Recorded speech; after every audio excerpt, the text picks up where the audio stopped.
Entonces, buenas noches nuevamente, bienvenidos, gracias por estar hoy en este espacio para la reunión. Saludamos a quienes ya están conectados también y que están en este momento en la reunión virtual. Bendiciones para ustedes también. Vamos a hacer al Señor nuestra acción de gracias y seguidamente vamos a continuar en la cartilla en la página número 7, quienes la tienen física o quienes la tienen virtual, también la pueden allí pues mirar, la página número 7. Vamos a hacer un pequeño recuento de lo que hablamos el miércoles anterior y continuamos ya hoy con lo que nos corresponde para este nuevo día. Amado Dios y Padre nuestro, te damos las gracias por tu maravillosa presencia en nuestras vidas y estar hoy precisamente reunidos, Señor, para agradecer, para alabar y para bendecir tu glorioso nombre. Queremos darte las gracias porque nos has ayudado, Señor Dios, durante todos los días de esta semana hasta hoy. Pues hemos visto tu favor, tu bondad, tu misericordia extendida hacia nosotros cada mañana al despertar y extendida para nosotros en la medida que vivimos cada día. Hemos visto, Señor, ese amor, ese favor, esa misericordia, esa bondad. Y hoy, precisamente en medio de esta nueva semana que nos has regalado, te decimos muchísimas gracias. Permítenos, Señor, que en estas reuniones de los miércoles, donde nos centramos en el estudio de la doctrina, aprender sobre nuestra forma de fe, qué es lo que creemos y afirmarnos, pues que esta palabra nos permita afianzarnos mucho más cada día en la fe del Señor Jesucristo, que podamos comprender parte de la revelación que le has dado al apóstol Pablo para la iglesia y que podamos seguir edificándonos día a día. Como hablaba el apóstol Pedro, que podamos guardar nuestra preciosa fe para que al tener un fundamento sólido, no basado en las comidas o en las celebraciones, sino que al tener a Cristo como fundamento, no nos movamos fácilmente en nuestra manera de pensar, ni seamos llevados de acá para allá o de allá para acá por cualquier viento de doctrina, por fábulas o por historias, sino que afirmemos nuestro corazón con la gracia de Dios. Gracias, porque en tu palabra encontramos una respuesta y una solución espiritual para cualquier situación de nuestras vidas. Oramos, Señor, que fortalezcas a quienes el día de hoy se encuentran en algún dolor del alma, del corazón, que traigas paz, que traigas esa fortaleza, esa fuerza interior a tus hijos y a sus familias. Oramos por quienes hoy padecen alguna situación de salud corporal, para que por medio de la certeza que tenemos en la sangre que Jesús derramó en el pretorio, en el poste de la flagelación por nosotros, al convertirse Él en una llaga, dando cumplimiento a la palabra de la profecía de Isaías, que por sus llagas hemos sido sanados. Que nosotros podamos también en vida, ahora, recibir el beneficio de la salud ganada por el Señor y otorgada gratuitamente para cada uno de nosotros. Gracias, amado Dios, por acompañarnos día a día. Gracias por estar siempre a nuestro lado. Y gracias, Señor, por ser la fuerza y fortaleza de cada uno de tus hijos. Te encomendamos nuestros corazones, te entregamos nuestros pensamientos y somos muy conscientes de que nuestra vida presente y futura depende, Señor, de los dictámenes de tu palabra. Gracias te damos, amado Dios, en el nombre de Jesucristo. Amén y amén. Bueno, nuevamente entonces, gracia y paz para todos. La cartilla, la página número 7, Vamos a recordar rápidamente que hicimos la lectura en la ocasión anterior de Romanos capítulo 11, versículo 6, que es el tema que tratamos hace unos 8 días y tenía que ver con nuestra fe en lo que es la gracia y las obras. Entonces recordamos que el estudio dice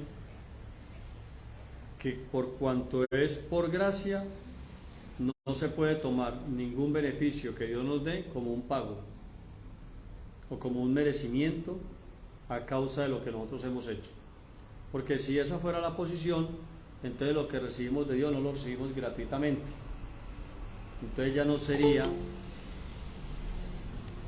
sería gracia o una gracia o un don o un regalo, sino que sería un pago.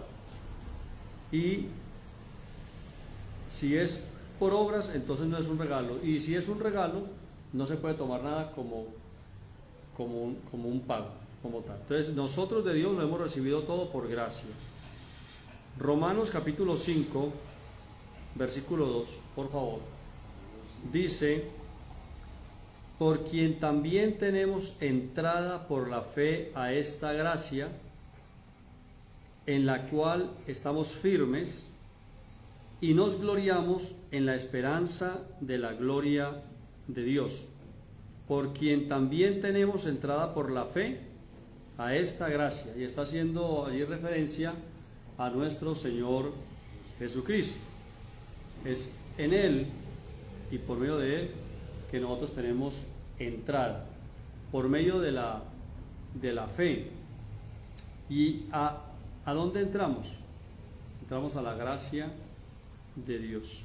Recordemos también que en la medida que crecemos, en la medida que nosotros crecemos en la fe, entendemos que la esperanza y la fe no se hacen tan necesarias en nuestras vidas como es el amor. Recordemos que Corintios nos dice claramente: ahora permanecen la fe, la esperanza y el amor, los tres, pero el mayor de ellos es el amor, o sea, la caridad. Cuando yo en mi vida espiritual hago más conciencia de que Dios es amor, y Dios es amor en manifestación y en acción, pues ya no requiero tanto la fe y la esperanza, porque entiendo que siendo Él el amor manifestado en acción, Él lo da todo gratuitamente.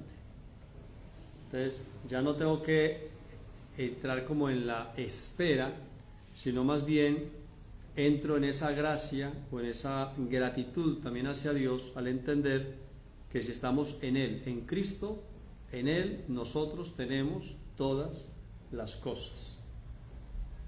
Cuando uno tiene todas las cosas, cuando uno está en Él y tiene todas las cosas, pues entonces allí comenzamos a comprender que la fe no se hace tan necesaria como tal, porque el mismo conocimiento que tenemos nos permite entender que ya no tenemos que esperar nada, sino que ya todo está.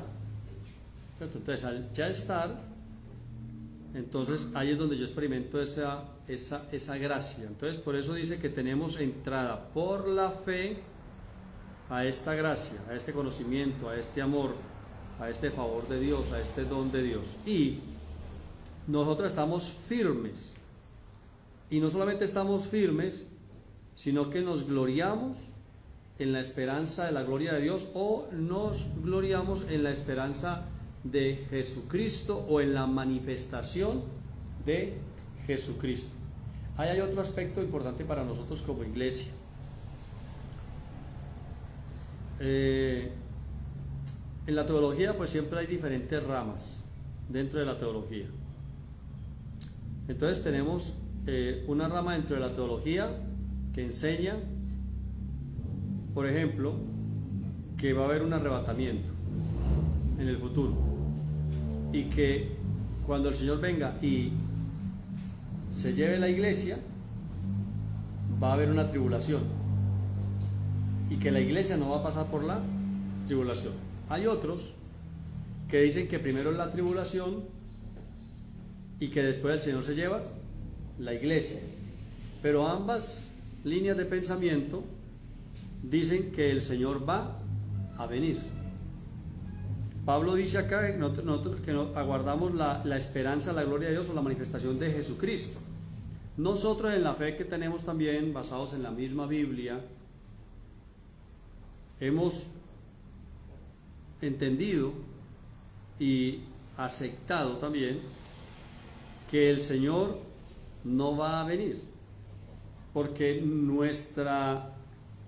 el amor, la caridad, la gracia o nuestra esperanza en Él o nuestra fe en Él nos ha permitido entender que el Señor ya está presente en la iglesia. Es decir, que los creyentes somos uno con Él en el Espíritu, que estamos unidos a Cristo en la mente, que dice el apóstol en el Nuevo Testamento que el que se une al Señor es un espíritu con Él, que dice la palabra que estamos sentados con Cristo en lugares celestiales, dándonos a entender que actualmente ya tenemos una posición espiritual en y con Cristo. Y dice también la Biblia que nosotros somos el cuerpo del Señor, el cuerpo visible es la iglesia, el cuerpo espiritual del Señor es la iglesia, y que Él es la cabeza. Entonces nos da a entender que ya hay una común unión entre Dios y nosotros a nivel del espíritu o a nivel de estas verdades espirituales. En ese sentido, no somos huérfanos, ni hemos sido dejados, ni abandonados por el Señor, sino que lo que nosotros entendemos es esto, que como iglesia de la gracia, no estamos esperando la manifestación de Jesucristo de una forma corporal, en un cuerpo corporal,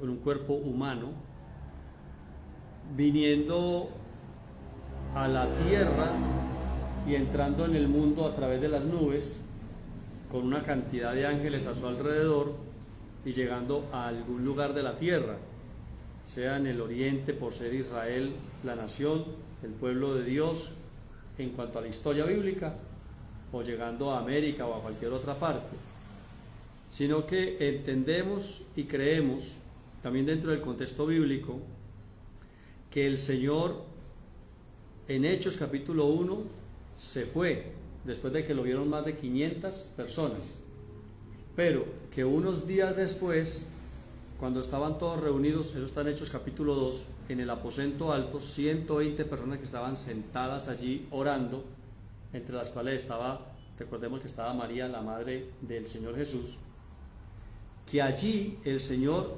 vino o regresó, pero ya no en una forma corporal, humana, tangible, sino que regresó en espíritu. Entonces es cuando dice que de repente vino del cielo como un estruendo y todos fueron llenos del Espíritu y comenzaron a hablar en otras lenguas según el Espíritu les daba. Corintios nos dice después que el que se une al Señor es un espíritu con Él, y que nosotros debemos saber, eso está en Corintios capítulo 3, dice que cuando a uno se le cae la venda es cuando conoce a Jesucristo, y cuando se le cae la venda uno comprende que el Espíritu es el Señor. Entonces se hace más claro para uno entender que Dios desde el principio hasta el fin siempre se ha presentado como un ser espiritual. Dios es espíritu. Incluso Juan, en el relato del Evangelio de Juan, dice que Dios es espíritu y los que lo adoran deben adorarlo en espíritu y en verdad. Entonces, en ese sentido, también entendemos las palabras del Evangelio de San Juan, capítulo 16, donde el Señor dice: yo no los dejaré huérfanos, yo me voy, pero les envío al Consolador, al otro, al Espíritu Santo, el cual vendrá y hará morada con ustedes, y estará con ustedes y en ustedes. En ese sentido, entonces nosotros ya no estamos esperando la manifestación de Jesucristo, sino que nosotros vivimos nuestras vidas con la conciencia de que Él ya está en cada uno de nosotros. de que Él ya está presente a nivel espiritual y de que espiritualmente nosotros estamos unidos a Él también. Que lo que nos separa de estar en esa plenitud es el cuerpo. Sin embargo, la vida humana hace parte del propósito de Dios. Entonces, mientras que estamos en el cuerpo, somos seres espirituales con una experiencia humana. Para esa experiencia humana, Dios nos dio un alma humana. Cuando llegue el momento de dejar la experiencia humana, entonces seremos trasladados de esta experiencia humana a una experiencia espiritual sin el cuerpo. Y entonces estaremos, espiritualmente hablando, libres del cuerpo y estaremos donde siempre hemos estado. O sea, actualmente donde estamos, en Cristo, y nos quedamos allí. Entonces, en ese sentido, nosotros ya aceptamos esa gracia de Dios. La gracia que nos dice lo siguiente: no hay que morirse para uno ver si es salvo. La gracia que nos dice que no hay que padecer una serie de procesos después de la muerte para ver si uno va al cielo. La gracia que nos dice que no es por pertenecer a una denominación en la tierra que uno es hijo de Dios, sino que uno es hijo de Dios por creer en el Hijo de Dios, Jesucristo. La gracia que nos dice que nuestros pecados no van a ser perdonados, sino que ya fueron perdonados. La gracia que nos dice que no vamos a ser arrebatados de la planeta Tierra para llevarnos a otro planeta llamado cielo, sino la gracia que nos dice que fuimos trasladados de las tinieblas a la luz y del reino del adversario al reino del Hijo. Y todo eso en el mundo espiritual o en el mundo de la fe. Ahora, esa experiencia que nosotros hemos tenido a nivel espiritual la podemos constatar muchas veces a nivel natural, cuando oramos, cuando leemos la palabra y cuando hemos visto algunas de esas intervenciones de Dios en la vida diaria nuestra. Sabemos que Dios nos escucha, que Dios está con nosotros. Es una cuestión de certeza, porque estamos en la gracia o en el amor de Dios. Los que no estamos o los que no están en esa posición, pues entonces aún siguen aguardando la manifestación de Jesucristo.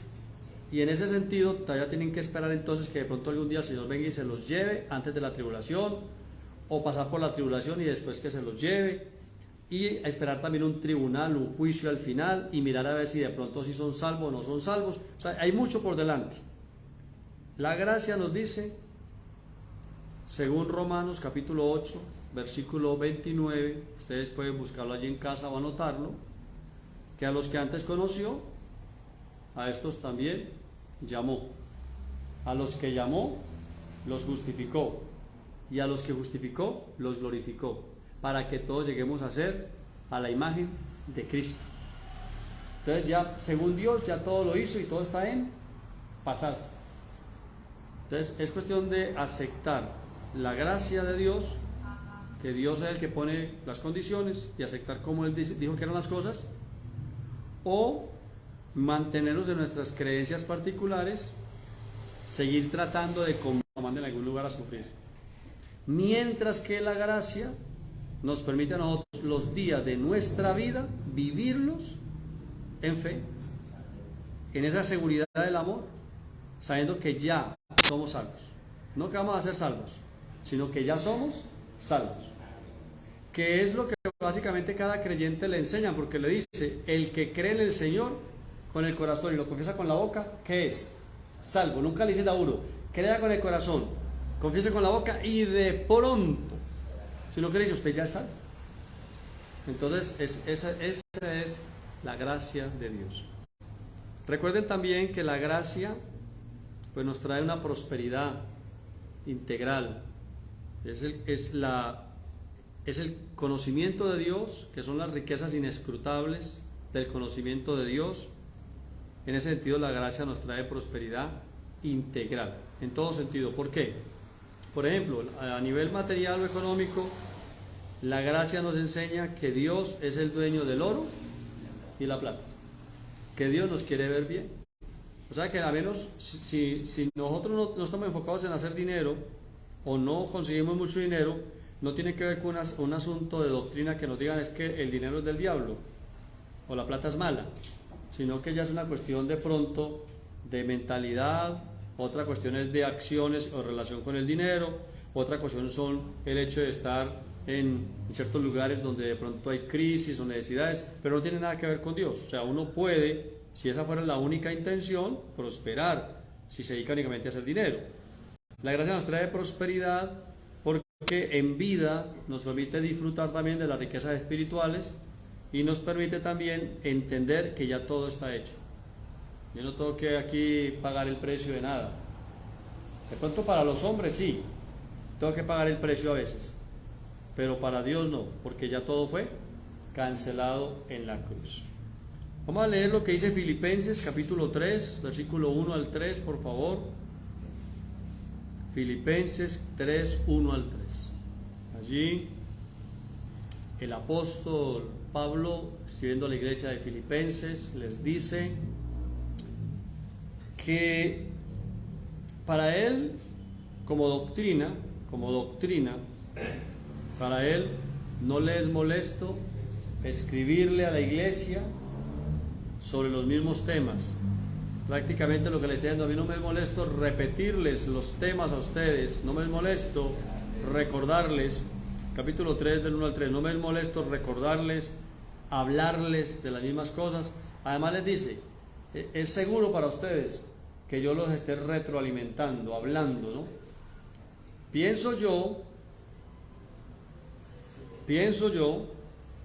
que si Pablo se toma la libertad de decir, para mí no me es molesto el escribir o las mismas cosas, muy seguramente hubo personas que hicieron comentarios de que Pablo enseñaba casi siempre lo mismo. Se iba y volvía y el mismo mensaje otra vez, que Jesucristo, que salvos, que justificados, que hay que dejar los primeros rudimentos de la vida cristiana, que hay que avanzar.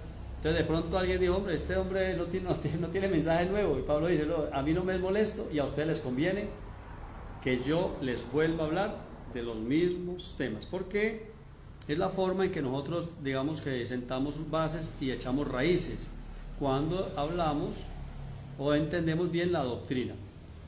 Para que hagamos la lectura, que me la van a hacer acá en el salón en un momento. Nosotros cuando hablamos con los no creyentes, o sea, con los que no son iglesia, al menos en el sentido de que no están en la comunidad, cualquiera que ésta sea, pues a este tipo de personas nosotros no somos llamados a hablarles doctrina, porque la persona que aún no está dentro de las comunidades, pues realmente poco le interesa saber la doctrina. Generalmente las personas se acercan por una inquietud que tienen, o por una necesidad, o por una situación, o por un comentario, o por una invitación. Entonces a estas personas les presentamos el plan de amor o el plan de salvación, dándoles a entender que si se acercan a Dios y creen en Jesucristo, hay un cambio positivo en las vidas, hay una transformación, y allí comienza. Una vez que la persona ya cree en el Señor y cree en la palabra de Dios y tiene esa disposición de empezar a crecer y a conocer a Dios, entonces es donde entramos con estos temas doctrinales. ¿Por qué la doctrina es importante? Porque si uno no tiene doctrina, uno se mueve fácilmente de la manera de pensar. Cualquiera lo mueve. Cualquiera le dice, aquí está Dios, y no, me voy para allá porque está Dios. Ay, que Dios, o que el Señor Jesús, o que cualquier otro santo apareció por allí en una parte, vamos para allá a mirarlo. Pero cuando uno tiene doctrina, cuando uno tiene fundamento sólido, uno no se mueve tan fácilmente, porque uno ya conoce un poco más la palabra. Entonces ya no se mueve por las emociones, no se mueve por las viandas que son las comidas, no se mueve por celebraciones, sino que uno mira qué dice Dios en su palabra. Bendecido, léanos por favor los 3 versículos. Bueno, dice así: el valor incalculable de conocer a Cristo. Mis amados hermanos, pase lo que pase, alégrense en el Señor. Nunca me canso de decirles estas cosas y lo hago para proteger su fe. Cuídense de esos perros, de esa gente que hace lo malo. esos mutiladores que les dicen que deben circuncidarse para ser salvos. Pues los que ayudamos por medio del Espíritu de Dios somos los verdaderos circuncisos. Confiamos en lo que Cristo hizo por nosotros. Amén. No depositamos ninguna confianza en esfuerzos humanos. Muchas gracias. Entonces Pablo allá hace una alusión a los que practicaban la circuncisión. Y Pablo los llama, una expresión un poco fuerte, ¿no? Mutiladores del cuerpo. ¿Cierto? Mutilar el cuerpo es cortarle al cuerpo sus extremidades o algunas partes del cuerpo. Pablo dice, en la presentación de la gracia, en la lucha que él tuvo con la doctrina de ese momento, que era el judaísmo, las ideas de los romanos con su religión también romana, la enseñanza apostólica en cabeza de Pedro también, de los otros 11 con él, y él presentando la gracia, Pablo describe que algunos dentro de esos grupos eran mutiladores, es decir, personas que cortaban,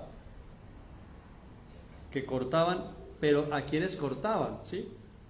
Cortaban a los que debían de permanecer en el cuerpo, ellos los cortaban con su enseñanza.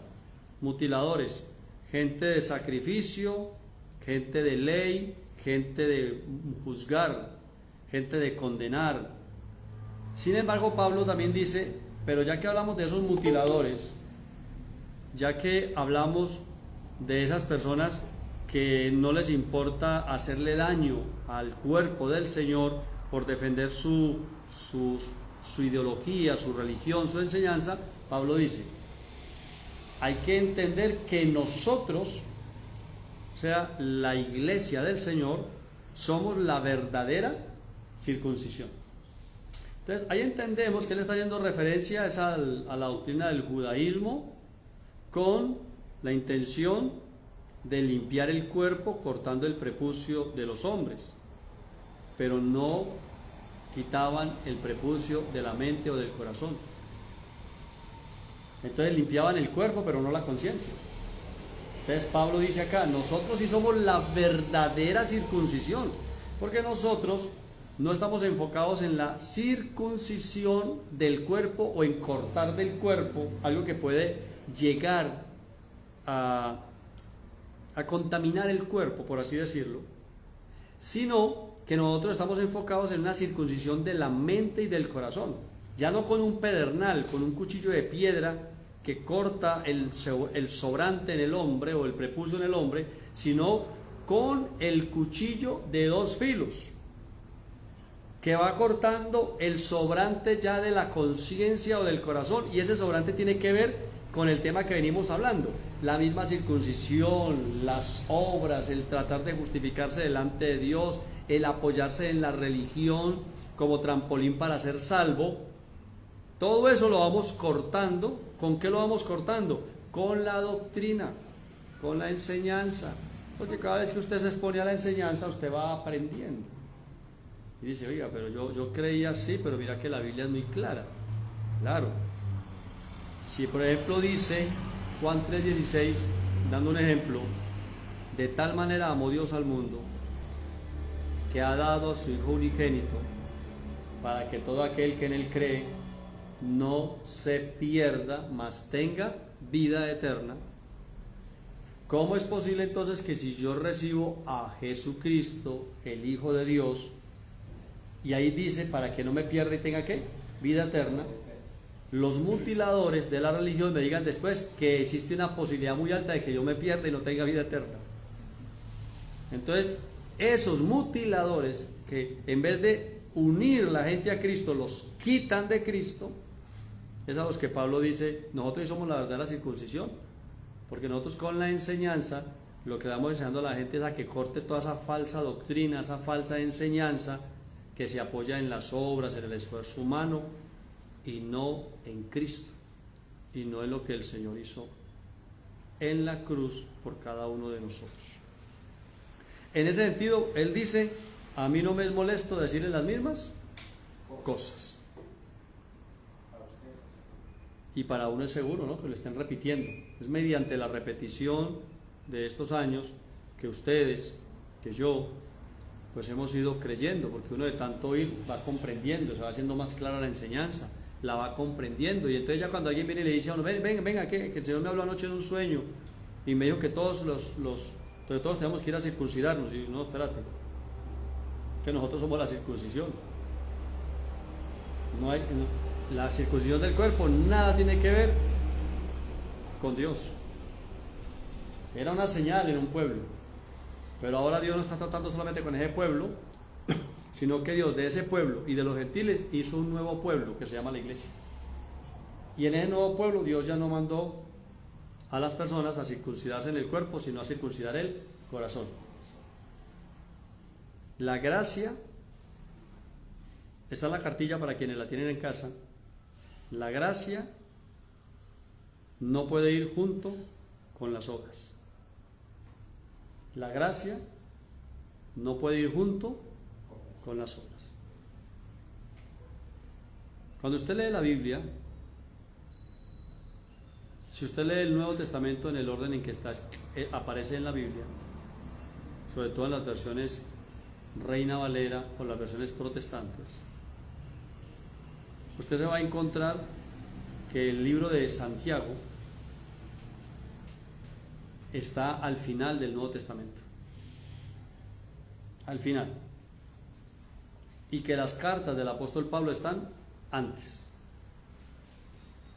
Entonces usted pasa por Efesios, Filipenses, por Corintios, Romanos, Efesios, Filipenses, Colosenses, Tesalonicenses, Timoteo, Tito, Filemón, Hebreos, y cada vez es más clara la gracia, y pasa de Hebreos y cae a Santiago, y Santiago le dice, espérate, hay que tener obras más fe. Y resulta que ya antes uno ha aprendido que la fe es sin obras. Y dice, pero aquí ¿qué pasó? Sencillo. El primer libro en el Nuevo Testamento, es decir, después de que el Señor muere y resucita, el primer libro en circular, en aparecer, lo hace en el año 44. Serían unos 11 años después de que el Señor muere y resucita, ¿cierto? Que él lo hace en el año 33. ¿Y sabe cuál es el primer libro que aparece? Santiago.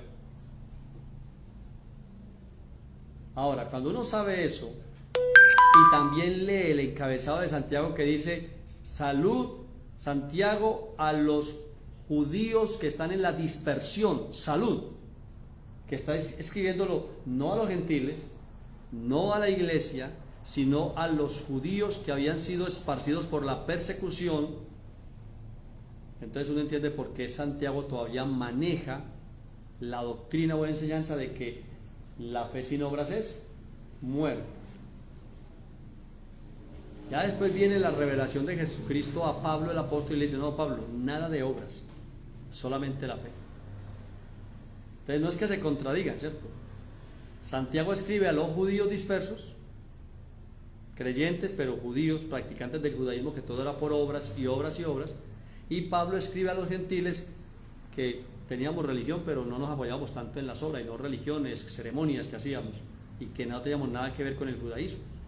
Por eso a nosotros el mensaje no es obras más fe o fe más obras, sino únicamente gracia, únicamente fe. Entonces por eso la gracia no puede ir con obras.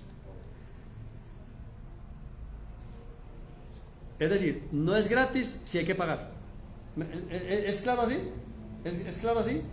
No es gratis si hay que pagar, ¿cierto? O sea, yo no puedo ir y pagar y decir, ay, fue gratis. No diga mentiras, no fue gratis. ¿Por qué? Porque tuvo que pagar. Entonces, la gracia no puede ir con obras. O sea, si es gratis, es gratis. ¿Qué quiere decir eso?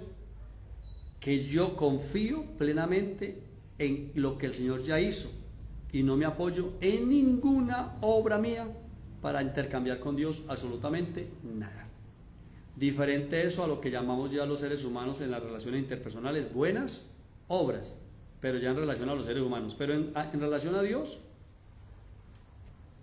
¿qué podré yo ofrecerle a Dios que haya en mí más que mi corazón para que Él lo transforme cada día, para intercambiar con Dios si todo lo recibí de Dios.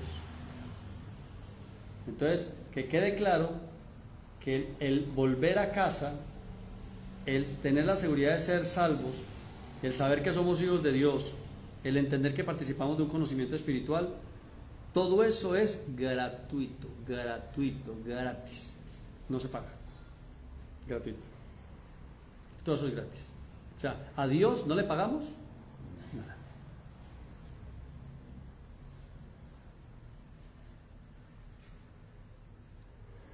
O sea que no puedo darle a Dios nada.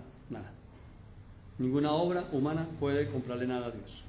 Bueno, entonces dice también en la cartilla: la cuchilla que circuncida los corazones de obras muertas somos nosotros, la circuncisión. ¿Cuándo circuncidamos? Cuando hablamos. Cuando hablamos. Dice que la palabra de Dios es viva y eficaz y más cortante que toda espada de dos filos. Cuando hablamos la palabra, vamos circuncidando. ¿A quiénes? A los que aún confían en sus obras. Es decir, comenzamos a enseñarles doctrina a las personas, porque una persona viene al Señor, pero todavía viene con la idea de que puede intercambiar con Dios, porque es lo que traemos de la enseñanza popular.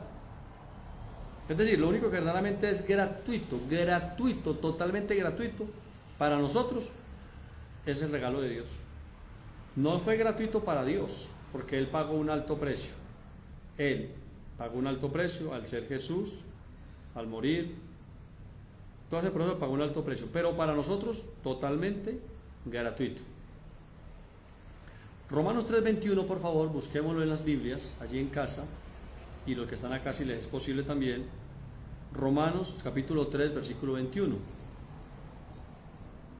Dice así: por otra parte, pero ahora aparte de la ley, que era lo que había hasta ese momento, la ley de Moisés, o el judaísmo. Pero ahora, aparte de la ley, se ha manifestado la justicia de Dios. Esa justicia de Dios había sido testificada por la ley y por los profetas. ¿Qué quiere decir? Que cuando usted lee los libros de los reyes, los libros de la ley, los libros de los profetas, siempre se hablaba de que vendría un día en que la justicia se manifestaría en la tierra. Vendría un día en que nacería un pueblo justo o santo delante de Dios, pero siempre estaba en futuro. Vendrá un rey de justicia, habrá una nación de justicia. Todo eso fue lo que la ley y los profetas, los salmos y todos estos libros hablaban acerca del Señor.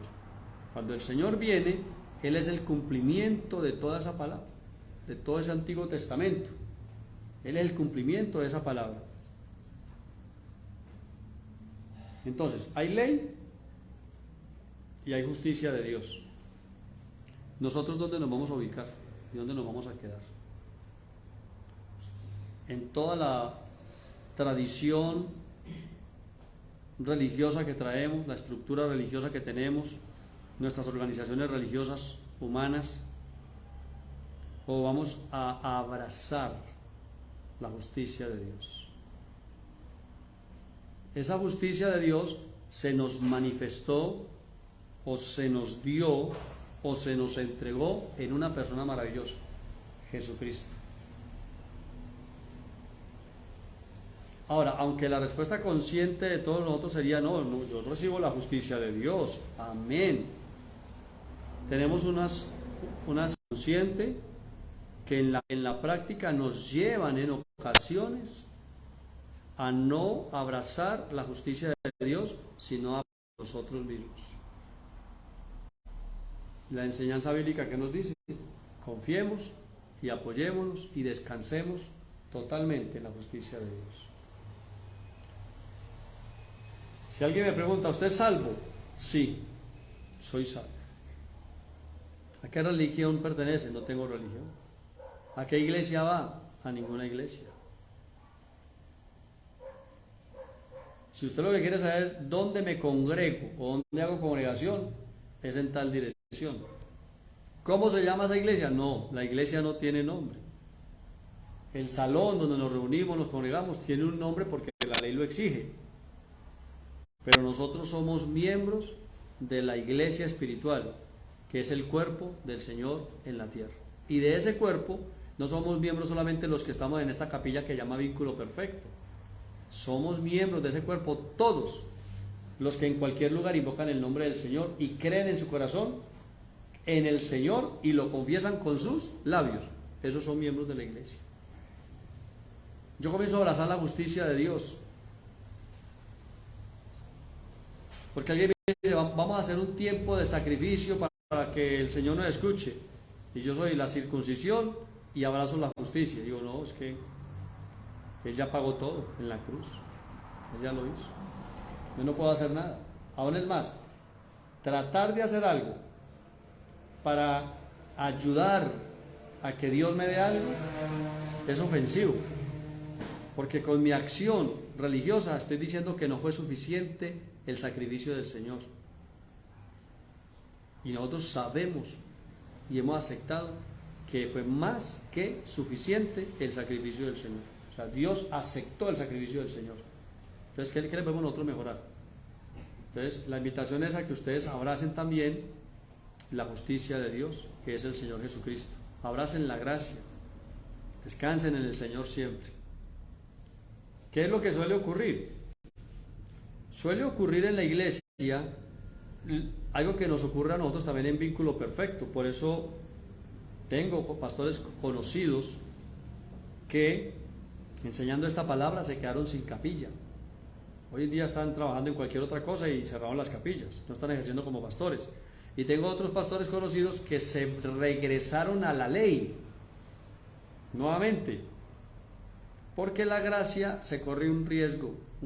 En ese sentido hay como un precio que pagar, y es que cuando uno se entera de esta libertad que tenemos en Cristo y cuando uno se entera de esta posición espiritual que tenemos, pues se entera que la estructura humana como tal no es necesaria, porque la iglesia es espiritual.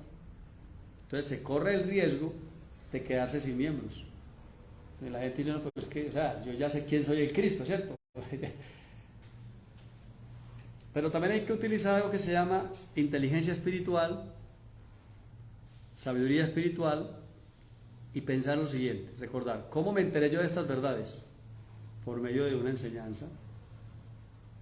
O sea, Dios me enseñó a través de un pastor o de una enseñanza esta verdad.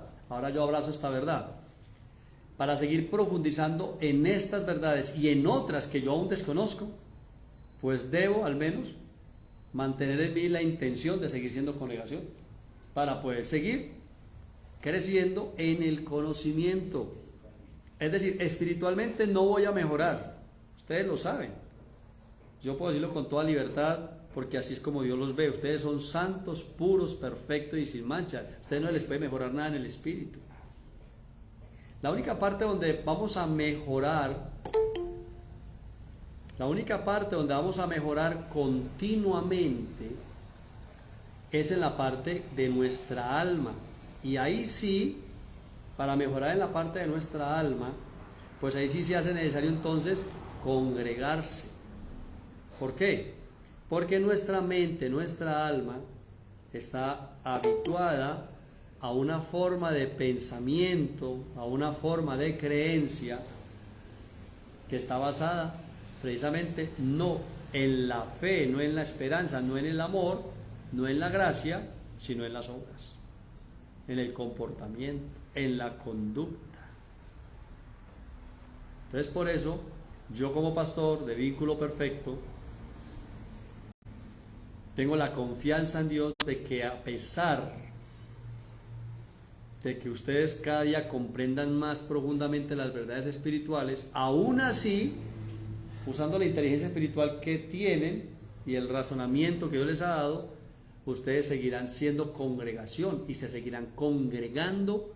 ¿Por qué? Para seguir aprendiendo más sobre estas verdades espirituales, para que la experiencia humana, mientras que estemos acá, sea una experiencia donde vayamos de día en día transformando nuestra mente, nuestra conciencia, nuestra alma, porque sabemos, y vuelvo y lo repito, que cuando Dios los ve a ustedes, Y cuando Dios habla de ustedes, y cuando Dios se refiere a ustedes como iglesia, incluyéndome yo dentro de la iglesia, Dios nos ve santos, puros, perfectos y sin mancha. No hay nada que mejorar. ¿Dónde mejoramos? En la parte del alma. Ahí sí, cada día nos enseña el Señor mucho más. Como lo que hemos hecho hoy, en estos primeros 40 minutos, pues oramos, leemos la palabra, tratamos unos versículos y vamos recordando y afirmándonos en verdades espirituales muy importantes. Por ejemplo, para que cerremos hoy la reunión, mire que lo que voy a decir puede que suene fuerte, así que recíbalo bien y medítelo. Nosotros ya no necesitamos orar. Uy, ¿cómo así que no necesitamos orar? No, porque nosotros somos la oración. Nuestra vida es una oración. Nuestro respirar es una oración. Nuestra confesión es una oración diaria. Ahora, pastor, entonces quiere decir que no sacamos tiempos para orar. Sí, claro, nosotros todavía sacamos tiempos para orar. En la mañana, en la noche, en la tarde, antes de las reuniones o al final de las reuniones, oramos un momento. Hacemos el ejercicio espiritual de orar para que mi mente, mi alma, que aún está aceptando esas verdades, se sienta tranquila.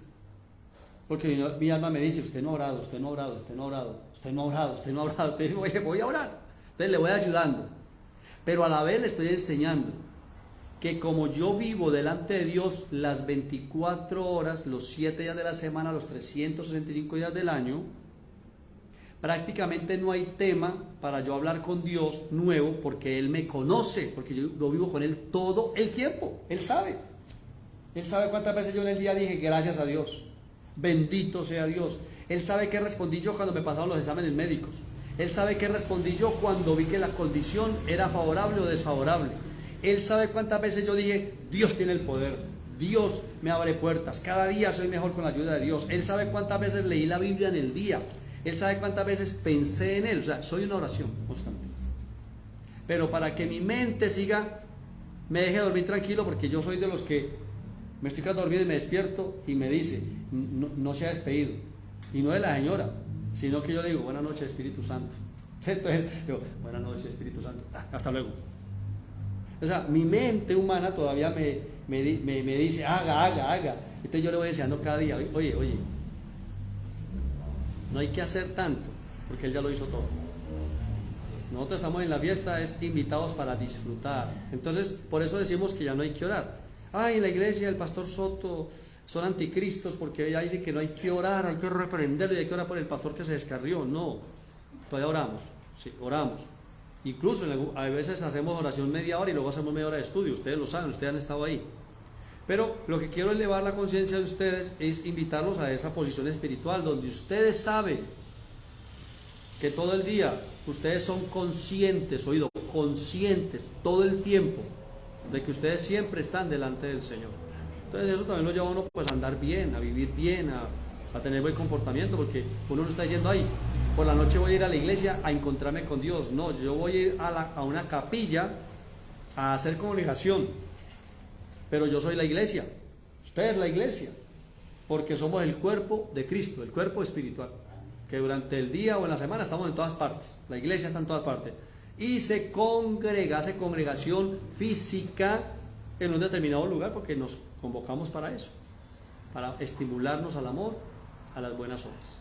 Y así, en la próxima reunión, Hechos capítulo 15. Entonces tome usted nota allí, por favor.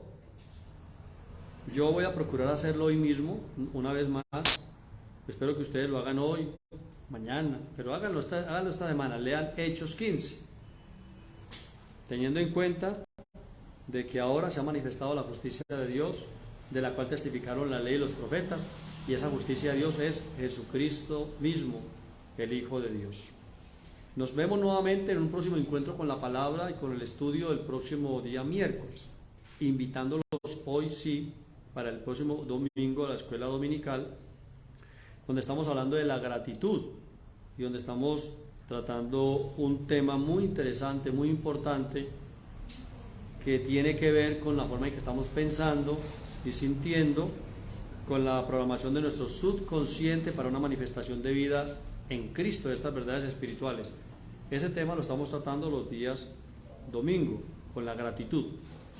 Por ahora vamos a hacer nuestra acción de gracias, que es la forma de enseñarle a nuestra mente, a nuestro corazón, a nuestra alma, de que estamos en un ambiente espiritual, de que nos hemos reunido para el Señor y de que cuando salgamos de este espacio virtual o presencial, no salimos de la presencia de Dios, continuamos en la presencia de Dios, y así lo haremos hasta nuestro próximo encuentro.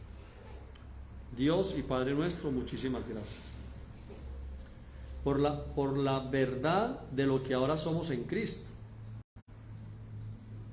que somos personas que hemos nacido de nuevo, que somos una nueva creación, que se está manifestando en nosotros día a día, al menos en nuestra conciencia, una verdad espiritual que ha estado allí siempre, y es que al estar en Cristo todo es hecho nuevo. Las cosas viejas, nuestras creencias, ceremonias, todas las cosas viejas que hacíamos van pasando y todo es hecho nuevo. Gracias por conocernos ahora, no según la antigua manera de pensar, sino por vernos ahora en Cristo. Y te alabo porque a cada uno de estos hijos tuyos benditos, estas hijas tuyas preciosas y maravillosas, a cada uno de ellos, como a mí, nos ves en una posición espiritual justificados. Incluso dice tu palabra, yendo un poco más allá, dice que nos ves ya glorificados. Bendito tu nombre, Señor. Amado Dios y Padre, a causa de nuestra naturaleza humana, de la cual aún estamos vestidos, oramos entonces que en esta naturaleza humana intervengas y nos concedas que en todas las cosas seamos más que vencedores, nos concedas puertas abiertas, nos concedas respuestas a las oraciones, nos concedas manifestaciones de poder sobrenatural de Dios, nos concedas lo que humanamente llamaría buena suerte, es decir, que nos vaya bien en todas las cosas, que prosperemos en todas las cosas, que tengamos salud y que sigamos creciendo cada día mucho más. Padre, gracias, gracias, gracias en el nombre de Jesucristo. Amén y amén. Bueno, gracia y paz para todos.